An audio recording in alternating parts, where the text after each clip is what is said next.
I talk a lot about transformation and unlocking your full potential. Something we haven't spoken about is the nonsense excuses that we come up with, all of us as human beings, that stop us from achieving the things that we want to achieve.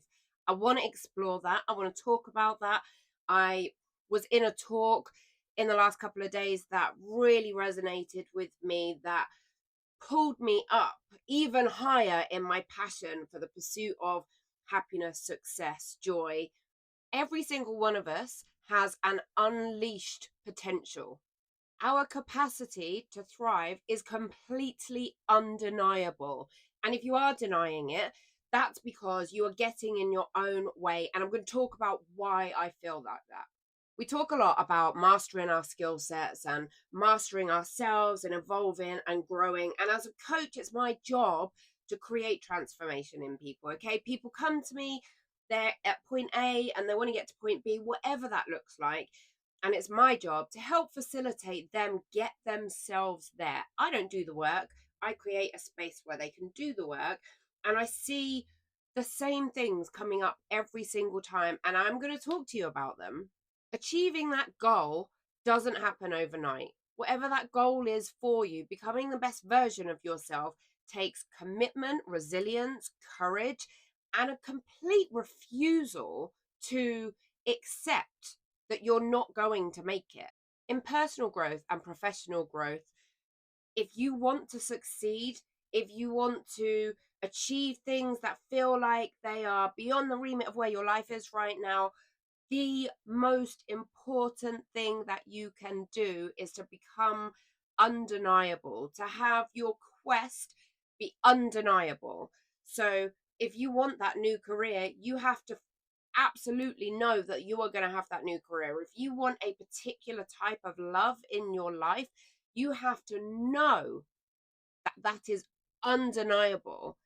And stepping into that place of power and control and resilience in yourself will bring that to you. It's impossible for you to not achieve whatever it is that you are working towards if you make yourself this beacon of commitment to the journey, to the path. We live in a society that facilitates our monkey mind. Okay, so our monkey mind is still wired the same way it was millions of years ago, and it wants you to survive. That's all your monkey mind is here to do. It's here to make sure that you stay alive another day. And millions of years ago, it was a fantastic system. The whole fight, flight, or freeze was brilliant for stopping us getting eaten and stopping us from falling foul of all of the very real life threatening dangers that existed in our day to day life. We don't live that anymore, but our monkey minds are still the same.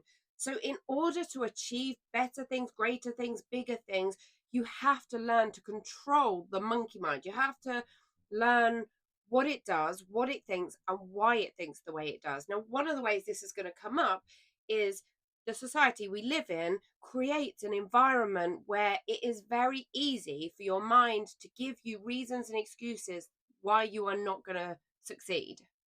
We live in a society where we are accepting of failure all of the time. We live in a society that doesn't encourage us to be great. So, in order to be great, you have to break the mold, and that takes courage and that takes commitment beyond commitment. For your best chance of success, you have to know that you are going to be that highest vibration lover. You are going to be that phenomenal entrepreneur.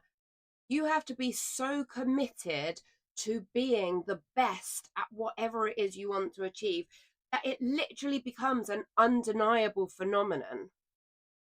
Your fastest route to success is knowing beyond a shadow of a doubt that you are going to be the best there fucking is at the thing that you're trying to get good at.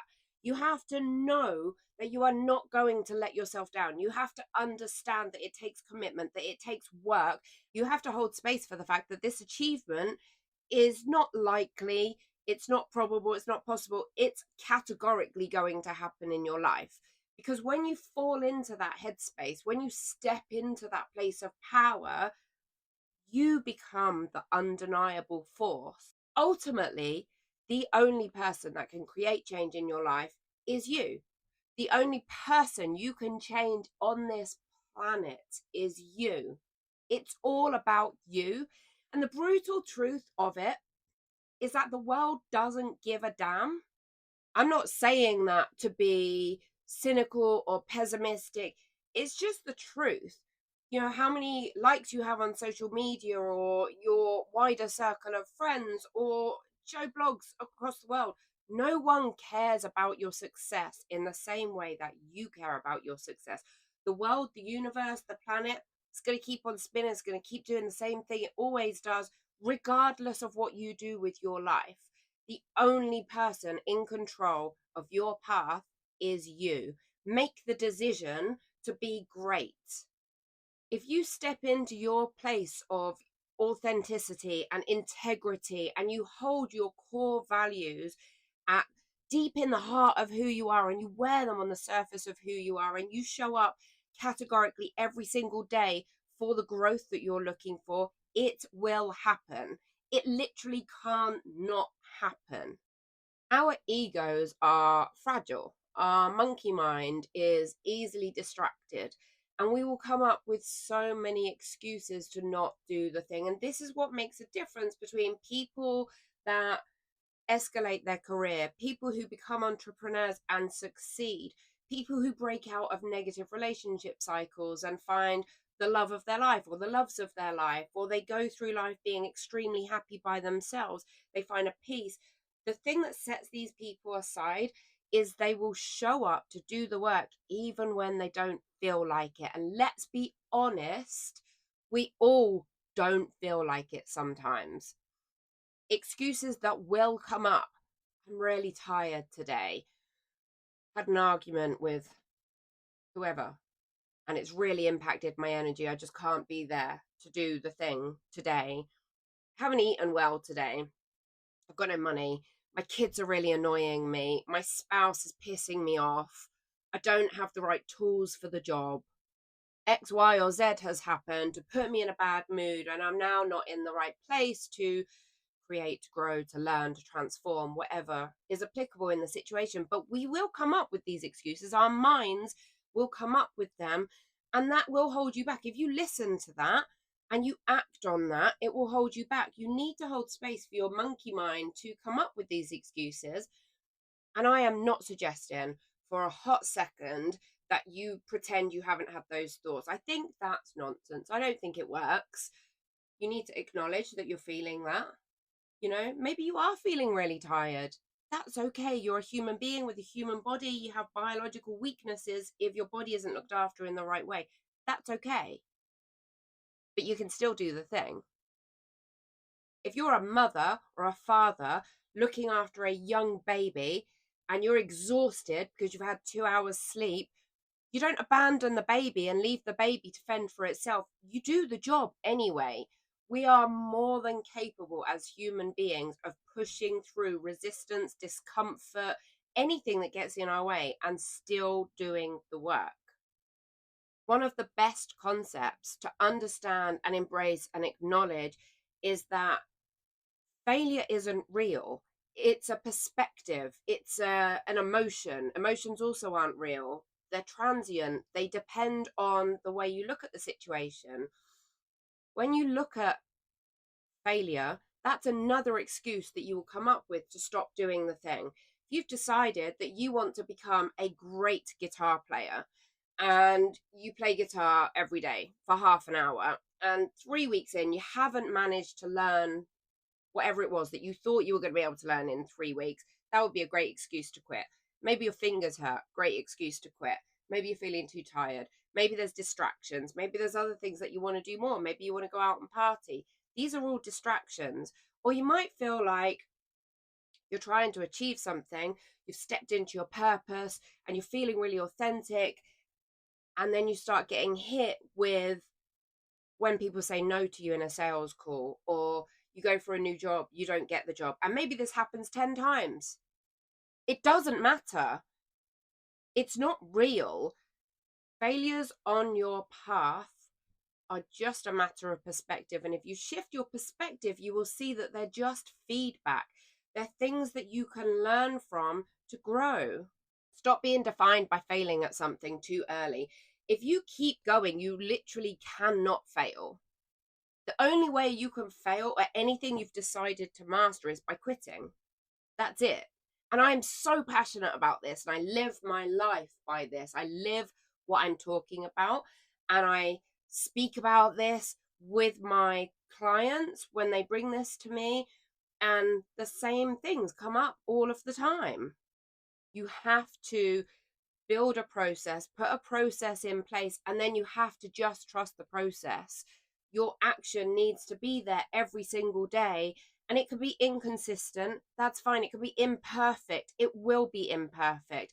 You have to put a process in place, and then you have to trust the process, not your feelings, not your emotions, not things that have come up along the way and made you feel like, well, I'm failing at this because I haven't done X, Y, or Z. If you put a strong process in place, you need to trust yourself and trust that process and fall back on that as a structure when you're not feeling motivated.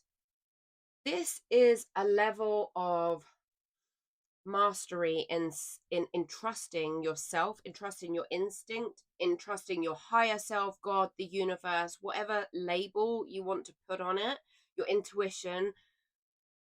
And it's something that will not fail you. If you can learn to trust yourself, build a process, and then rely on that, regardless of what is happening in your life, regardless of what has come up for you, you will succeed. When things come up on your journey and you feel like you have failed 10 times over, welcome it, embrace it. In business, there's a term that we talk about, failing fast, because a certain amount of your attempts to make that sales call or learn that new skill will fail. You're not going to get it right on the first time. However, statistics will tell you that if you continue to do the thing, you will start to succeed. And when you start to succeed, what you're doing is you're honing your craft, you're learning from that, and then your successes will start to outbalance the perceived failures. Someone saying no to you is a gift. You need to seek as many no's as possible, because if you're getting a lot of no's, that means you're trying hard. That means you'll keep going and keep going. And actually, the data says if you keep going, you are going to succeed. So the more times someone, something, life is failing you, the closer you are to the success that you're looking for. Don't give up. Living life artistically, creatively is about navigating that things that don't go to plan. It's about understanding that you will not necessarily see the path to where you want to get to. It's a dance. You bend, you pivot, you learn, you grow, but don't give up, because if you keep going, you will get to the place that you want to get to. What is my biggest takeaway from this rant slash speech slash monologue? I guess that the world is waiting for you to unleash your undeniable potential. You owe it to yourself to commit to doing better, to achieving more. Authenticity is so key here. Trusting yourself, keeping your integrity, being unique. These are really important qualities for success. Bruce Lee said, always be yourself, express yourself, have faith in yourself, and something along the lines of don't go out and find someone else's personality and replicate it. I'm going to leave you with this quote by Winston Churchill, guys. Success is not final. Failure is not fatal. It is the courage to continue that counts. Just keep going. Thank you so much for watching my video. I really hope this has resonated and been helpful. Have a great day.